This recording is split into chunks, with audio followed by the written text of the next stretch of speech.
High viewers, Catalyst Devotion channel పెట్టాం కదా. Devotion related ఇస్తానన్నాను. ఆ డివోషన్ రిలేటెడ్ అన్నప్పుడు మనిషిని భక్తి భావంతో ఉన్నప్పుడు కూడా ఆ మనిషిని భక్తిని దూరం చేసి మానసికంగా మనకి ఉన్నటువంటి అరిషడ్ వర్గాల ఊబిలో కూరుకుపోయేటట్టుగా చేసే అంశాలు కూడా ఇందులో ఇస్తాం. శ్రీకర్ రెడ్డి మన గట్కేసరి ఉప్పల మధ్య మేడిపల్లి అని ఉంటుంది. అక్కడ Pratap Singaram Bata Singaram some area. So Medipally PS పరిధి. శ్రీకర్ రెడ్డి భార్య పేరు నిహారిక. వీళ్ళకి ఒక పాప ఒక బాబు ఉన్నారు.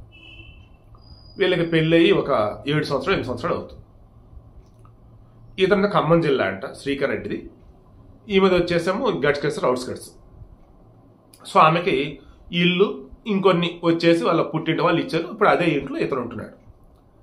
శ్రీకర్ రెడ్డి స్వామి మాల వేసుకున్నారు. అయ్యప్ప స్వామి మాలలో ఉన్నారు. అయ్యప్ప స్వామి మాల అంటేనే మా నాన్నగారు ఉన్నప్పుడు కూడా ఎవరి మాల వేసుకునేవారు.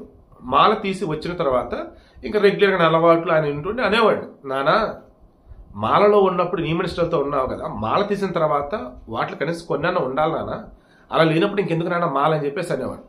సమ్ టైమ్స్ ఆ మాలలో ఉన్నప్పుడు కూడా కోపపడేవాడు. అనేవాడు మాలలో ఉన్నప్పుడు కోపం ఎందుకు వచ్చింది నాన్న నీకు అనేవాడు. సో ఇప్పుడు ఇతను చూడండి, నిన్న కూడా భార్యాభర్తల మధ్య గొడవ అంట. మరి స్వామ్మాల్లో ఉన్నటువంటి అతనితో మరి ఆమె ఎందుకు గొడవ పడిందో నాకు అర్థం కావట్లా. ఈయన స్వామ్మాల్లో ఉండి ఆమె ఆ రకంగా వాదులాడి పెట్టుకుంటే అక్కడ ఎందుకున్నా నాకు అర్థం కావట్లా. మాట పెరిగింది. ఈ లోపు ఇంకా ఆమెను తోయటం ఏదో చేశాడట, పప్పు కింద పడింది.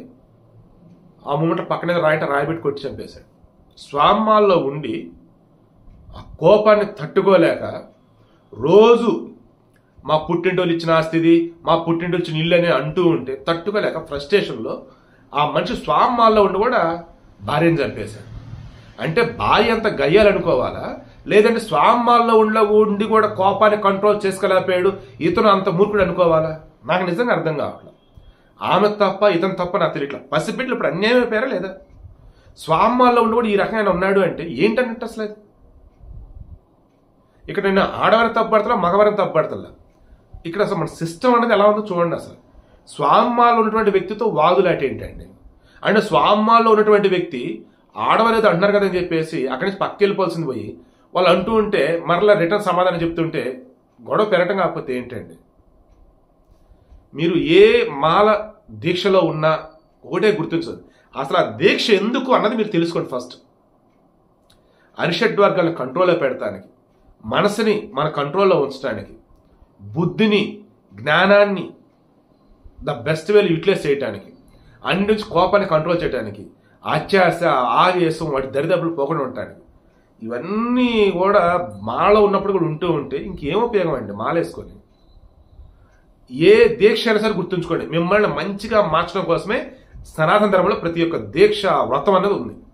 దీక్షలో ఉండి వ్రతంలో ఉండి అబద్ధాలు ఆడేవాళ్ళు, కొట్టేవాళ్ళు, కోప్పడేవాళ్ళు, తిట్టేవాళ్ళు. స్వామి శరణం అయ్యా, స్వాములు మారండి ఇకనైనా.